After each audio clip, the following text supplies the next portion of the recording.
his German wife, who weighs less than 100 pounds, bakes their bread from scratch and doesn't eat any of the processed crap in America. And that's why she is slender. I didn't really know what to say. So who is familiar with Tess Holliday? Tess Holliday is a plus-size model who rose to prominence in the 2010s for her fat activism. She was on several magazine covers, being fat, being large, and unashamed of it. And Tess Holliday has only gained weight over the years, so she has transitioned from a plus-size model to a mega-size model to a great big whale of a model. And those are just the facts. That's just me saying it without editorializing at all. That's not my opinion. Those are the facts. And so Tess Holliday went on a flight recently, and she claims she was fat shamed by a flight attendant. She's very mad about it, and she's going to tell us all the story of being fat shamed. So let's get into it. Originally, I wasn't going to go into great detail about what happened to me, but given the amount of people that have reached out to me, and now that I have been in contact with United, not Delta, because I misspoke. I was angry when I posted. I wasn't thinking because I flew Delta on the way to Tampa, United on the way back home to LA. And I'm in talks with United now. I'm flying with my 9-year-old who was so excited to fly first class for the first time. He had flown when he was a baby, but didn't remember. So this was a really exciting experience for him. We're on the airplane. We are watching Lilo and Stitch. I'm telling you this for a reason. And we have both of our TVs at the exact same time. I paused my TV because I said I need to go to the bathroom. I paused the TV at about 18 minutes, 30 seconds. I go to the bathroom. I'm in the bathroom maybe a total of 2 minutes. When I get up out of the bathroom, get up from the toilet seat, my hip hit the flight attendant call button. I get a knock on the door from the flight attendant in first class cabin asking if I'm okay, to which I reply yes. I get out of the cabin and the flight attendant said, "Oh, those bathrooms are so small." And I go, "I know, did they get smaller?" And he responded to me and said, "Well, you know why they're small? Because the airlines don't make money on them." Okay, so this is the first leg of the journey. And the first thing I have to comment on is the camera work here. I mean, was that amount of cleavage necessary to the story? I think not. I think Tess Holliday is showing off for us, and I personally don't appreciate it. I would feel much more comfortable if she covered up, perhaps even a hijab. I don't know. I don't really know how it works for larger Muslim women. Do they go to REI and just get like a tarp? Or I don't know. Sound off in the comments below if you are a member of the plus-size Muslim community. I also have to notice that she is filming in her car, which women love to do. Women love to film vertical videos in their car, expounding upon personal trauma that they've faced. I don't get it. Maybe the car is like a safe space for them psychologically. I'm not sure exactly how that works, but the car seems to be the preferred format for these sorts of TikTok videos. Also, there are a lot of boring details here, but I promise it is about to get good. And I was like, we had a little laugh about it. I wish the conversation ended there, but it did not. He then proceeds to tell me that his sister was using his companion flight, who was a very, very, very large woman, probably my size, and that she had gotten a middle seat because she was flying standby. The person beside her didn't like that she was large, filed a complaint with the airline, to which United then reached out to the flight attendant that was telling me this and said things about his sister that made him uncomfortable, to which he said, "I never told my sister," because they weren't very nice things.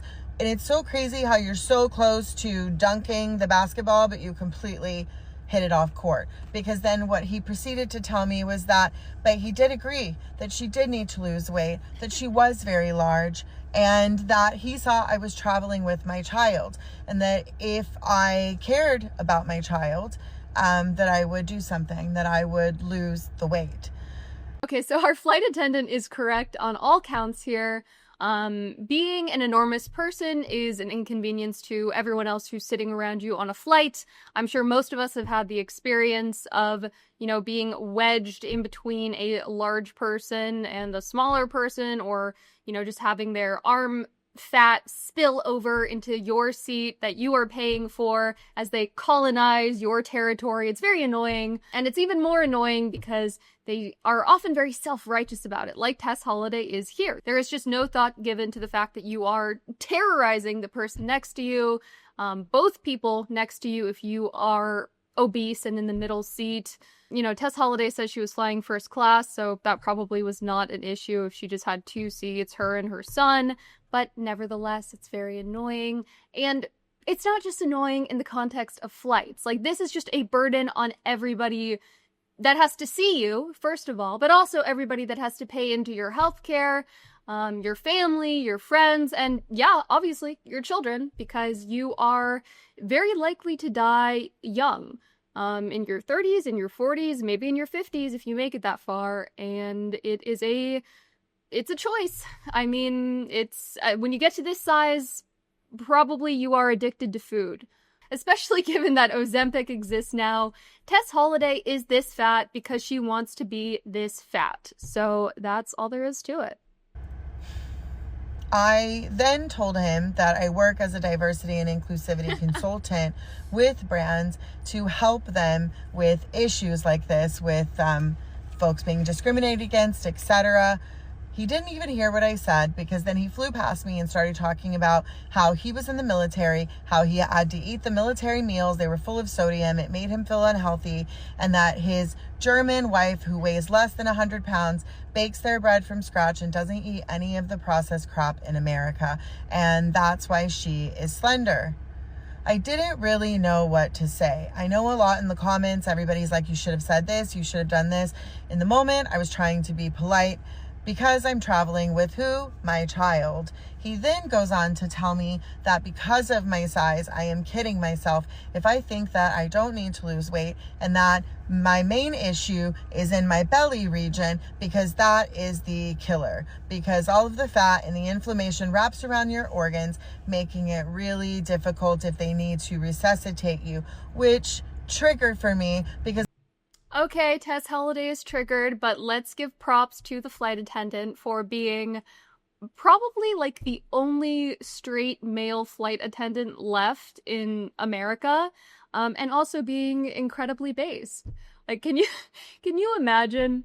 It would trigger a normal woman if a guy started bragging about how his wife was under 100 pounds, and I know this because I've seen the internet. I've seen the sort of discussions that happen around women's weight on the internet and how sensitive many women are to this subject. But to tell a 500 or 600 pound lady to brag to her about your slender German wife who bakes bread from scratch and abstains from seed oils, that's hilarious. That's hilarious. So bravo, sir. a few days prior, I actually had to help when someone was incapacitated while their children were there, while I'm on the phone with 911, who was a larger bodied individual who was not able to be resuscitated on the scene. And it really messed with me. It messed with me. So I heard what he's saying, and I hear what you guys are thinking. Oh, logically, he was just being helpful. That's not the point. That's not the point. You don't say things like that to people. He said a myriad of other things. The conversation lasted entirely too long. Thankfully, I excused myself from the conversation when another passenger came up to use the bathroom. I went back to my seat, to which my 9-year-old said, "Where were you?" "I'm on 31 minutes of the movie. You were gone for quite some time." I then told him what happened. He was obviously annoyed. I sit in my seat, and then 2 seconds later, the flight attendant comes around asking if anyone wants snacks, to then which he offers my 9-year-old a pack of gummies because he said it would keep him from being tempted. So I will let you guys know what happens with United, but obviously it f***ing sucked. That is the perfect conclusion to this story. The flight attendant comes back and gives her child a pack of gummies. Now, I don't really know what he meant by keep him from being tempted, because probably the gummy bears that you're getting on, you know, a commercial airline flight are not really healthy snacks. But But that's so, so funny. I don't understand why. This is another thing that I feel like liberal women do is overshare with their children.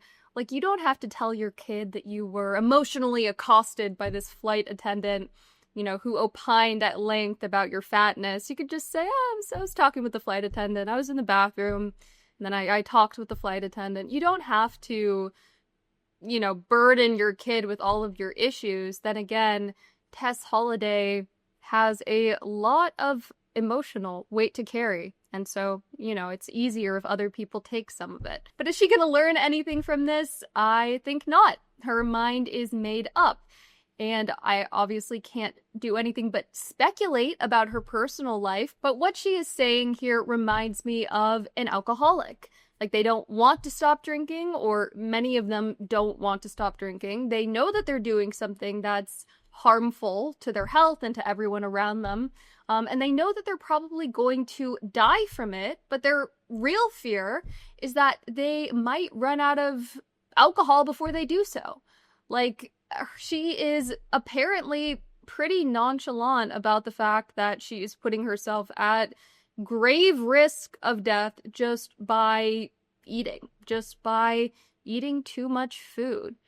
This is the same lady who said that she was diagnosed with anorexia while looking like 350 pounds. So best of luck with all of that, Tess.